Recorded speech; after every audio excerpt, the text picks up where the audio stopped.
తల్లిదండ్రులు కావాలని మీ కలను నెరవేర్చుకోండి హెగ్డే ఫెర్టిలిటీ సెంటర్ ద్వారా ఉచిత మొదటి కన్సల్టేషన్ పొందండి 880747474.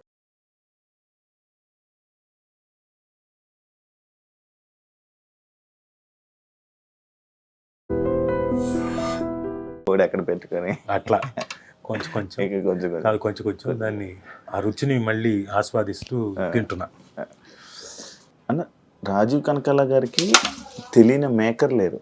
అలాంటిది ఎందుకు ఫుల్ లెంత్ రోల్స్ అనేది ఉండవు అనేది ఈ మధ్య కాలంలో అనేది ఒక క్వశ్చన్ ఉందన్న ఆడియన్స్కి ఎప్పుడు.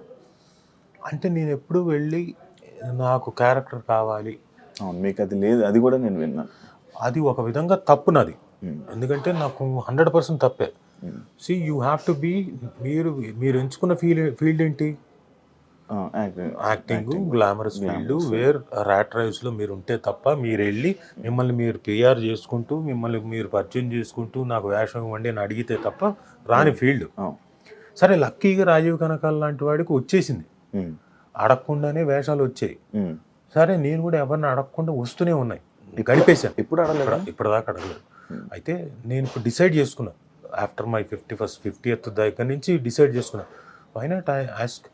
నాకు అల్లు అర్జున్ గారు ఒక మాట అన్నారు ఎప్పుడు, మేము సరైనోడు చేసేటప్పుడు చూసి నేనేదో కోర్ట్ సీన్లో చేస్తున్నాను, పిలిచాడు దూరం నుంచి, ఫ్రెండ్స్ అని చెప్పండి.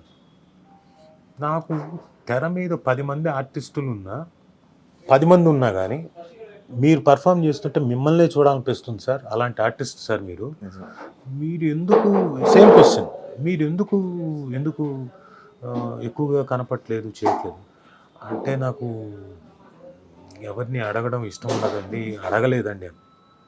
సార్ అడగాలి సార్, అడగకపోతే ఎలాగా? మేము హీరోలు ఏంటి, మా పద్ధతిలో మేము ఒకటి అంటాము, కలిసి చేద్దాం బ్రదర్ అంటాం.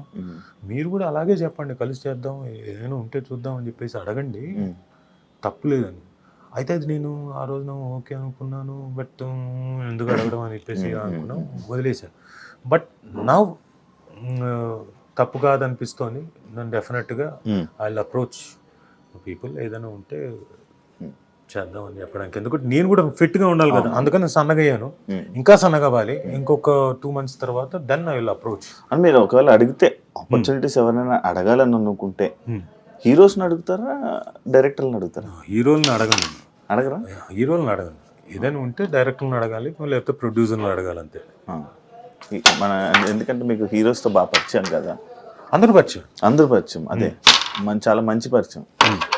హీరోస్ని అడగదు, ఎందుకంటే ఫ్రెండ్షిప్ వేరు, ప్రొఫెషన్ వేరు. అవును.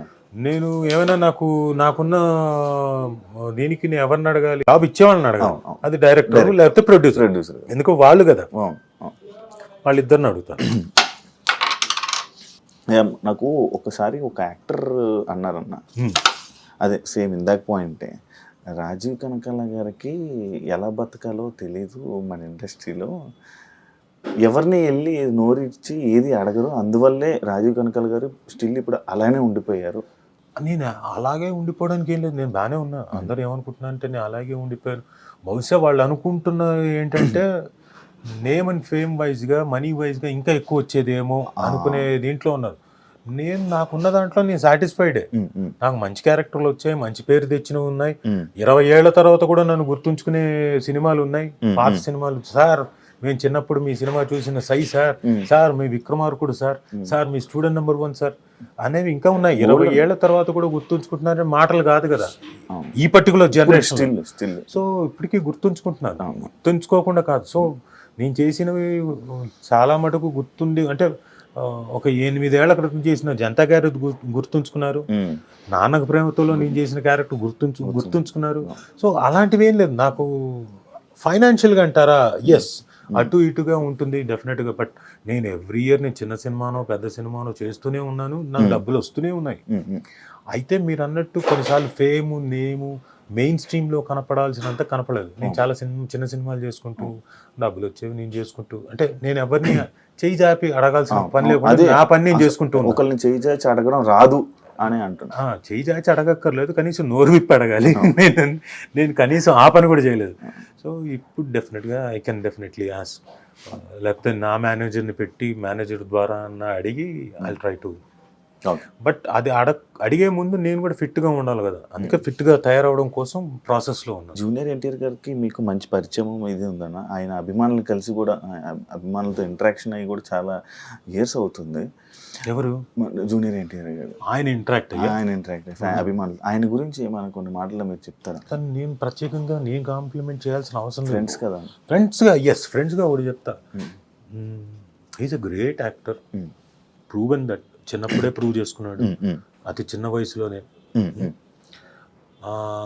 గ్రేట్ డాన్సర్, అద్భుతంగా డాన్స్ చేస్తాడు. ఆ కూచిపూడి అన్నది చాలా హెల్ప్ తనకి. ఏమేం ప్రాక్టీస్ చేయడు, ఏం చేయడు, అలా వచ్చి గబగబా చూసి అనుకుని గబగబా చేసేసి టేక్ అంటాడు, చేసేసి వెళ్ళిపోతాడు. సో ఫైట్లు కూడా ఇప్పుడు ఇవి చేయగలిగిన అవి తెలుసు కాబట్టి చేస్తాడు డాన్స్. ఫైట్లు తెలియదు కదా, కానీ ఫైట్లు కూడా ఫైట్ మాస్టర్ చేసేటప్పుడు అవన్నీ చూసి వాళ్ళు చెప్పింది గ్రహించి వెంటనే, అదేం ప్రాక్టీస్ చేయలేదు తను, అప్పటికప్పుడు ప్రాక్టీస్ చేసుకొని ఆ విగరు, ఇంకోటి ఆ స్ట్రెచ్లు కానివ్వండి, ఆ ఫాల్స్ కానీ అక్కడికక్కడ నేర్చుకొని చాలా అద్భుతంగా చేస్తాడు. తీసుకునే శక్తి ఎక్కువ, బాగా గ్రహించే శక్తి ఎక్కువ. మీరు ఎలాంటి వాడు అంటే, ఇప్పుడు దుర్యోధనుడు కనుక మనకు ఎదురుగా ఉన్నాడు అనుకోండి, మిమ్మల్ని కౌగిలించుకుంటే మొత్తం లాక్కుంటానంట కదా మీలోంచి శక్తి. అలా మీరు గనక ఉన్నారంటే మీలోంచి మొత్తం శక్తి లాక్కుంటాడు. మీలో ఉన్న విద్య అంతా అని లాగుతాడు. మమ్మీలో అన్నాళ్ళు వసలు లాగా అని పిలుస్తాడు. సో చాలా ఏకసంతాగ్రహి, ప్లస్ చూస్తాడు ఎవరు ఏం చేస్తున్నారు ఏంటి, అబ్జర్వేషన్ ఎక్కువ. అండ్ ఆ అబ్జర్వేషన్ ఉంది కాబట్టే వెంటనే ప్రతిదీ ఈజీగా గ్రహించగలుగుతాడు. మీ ఇద్దరికి ఏమైనా గ్యాప్ వచ్చిందండి? గ్యాప్ ఏం లేదు, మా ఇద్దరు గ్యాప్ ఏంటి, గ్యాప్ అనుకుంటారు జనం. అనుకుంటున్నారు అంటే పెళ్ళైన తర్వాత కూడా నేను పక్కనే ఉండాలి, నైట్ 12 గంటల వరకు ఉండాలంటే సాధ్యమా? ఒకప్పుడు మేమంటే తనకు పెళ్లి కాలేదు కాబట్టి ఫ్రెండ్స్ అందరం కూడా దాదాపుగా పని లేనప్పుడు, తనకు షూటింగ్ లేనప్పుడు వాళ్ళ ఇంటి దగ్గర అందరం కూర్చొని సరదాగా బిర్యానీలు తను వండింది తిని మాట్లాడుకోవడం, జోకులు వేసుకోవడం, పాటలు పాడుకోవడం. తన పాటలు అద్భుతంగా పాడతాడు, అలా అలవోక పాడతాడు. ఏ పాట అయినా సరే మొత్తం లిరిక్స్ గుర్తుంటాయి. ఇప్పుడు మనకు ఒక పాట గుర్తుందంటే ఓకే, ఇలా ఏదైనా వస్తుంటే అది పాడుతుంటాడు లిరిక్. త్రిబుల్ ఆర్ సినిమా టైంలో మన కీరవాణి గారు కూడా చెప్పడం జరిగింది. ఆ జుమ్ముకు అదంటారు కదా, ఒక పాయింట్ మీద చెప్పి ఆ లైన్ గురించి చెప్తాను, నాకు ఈ పాయింట్ ఇలా నచ్చదని కూడా అంత పాయింట్ టు పాయింట్ చెప్తూ ఉంటారు సాంగ్స్ మీద. ఎవ్రీ లైన్ కూడా ఆయన వింటారు. హోమ్ టౌన్ గురించి ఏం చెప్తారన్న, ఎందుకు చూడాలి అని అంటే, ముందు హోమ్ టౌన్ అనేది హృదయంగా ఉంటుంది. ప్రతి వాళ్ళు వాళ్ళ జీవితానికి వాళ్ళ హోమ్ టౌన్కి కనెక్ట్ అయిపోతారు.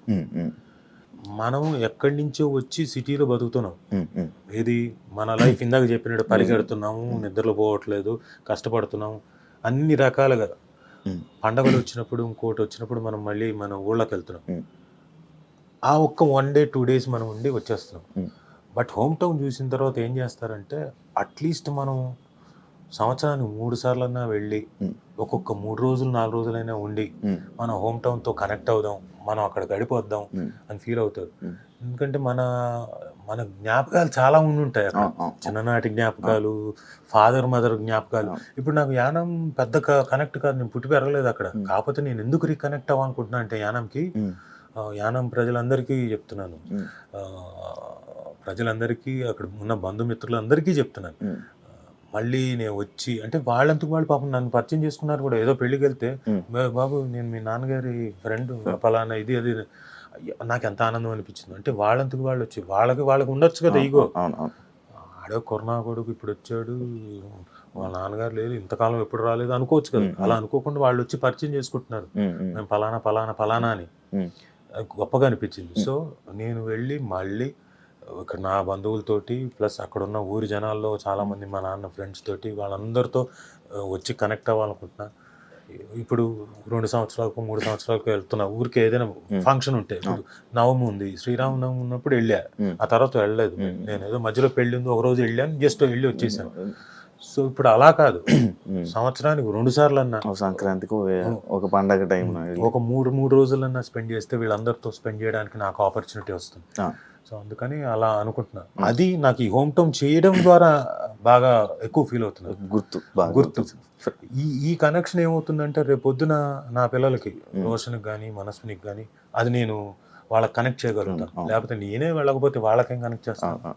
మీ ఫ్రెండ్స్ సర్కిల్ ఎక్కువ అన్నా?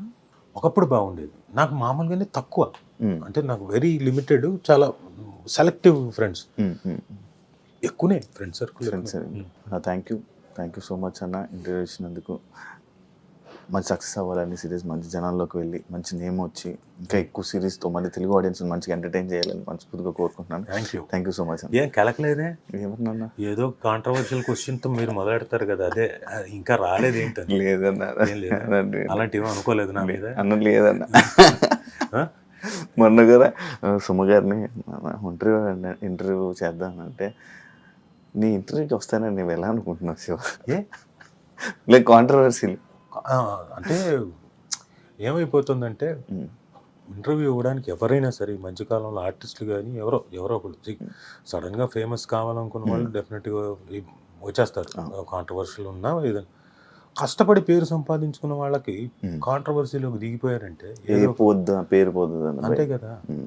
ఎక్కడికి ఏ క్వశ్చన్ వస్తుందో ఏమవుతుందో, ఇంత కష్టపడింది రేపు పొద్దున్న ఎవరి మీద రిఫ్లెక్ట్ అవుతుందో. నేను ఒక్కనే కాదు, నా ఫ్యామిలీ కూడా ఉంది. నా ఇట్లా ఇన్ని రకాలుగా ఉన్నాయి కాబట్టి ఇబ్బందులు పడతారు అంతే. అందరూ అనుకుంటారు కదా అలా కాదని.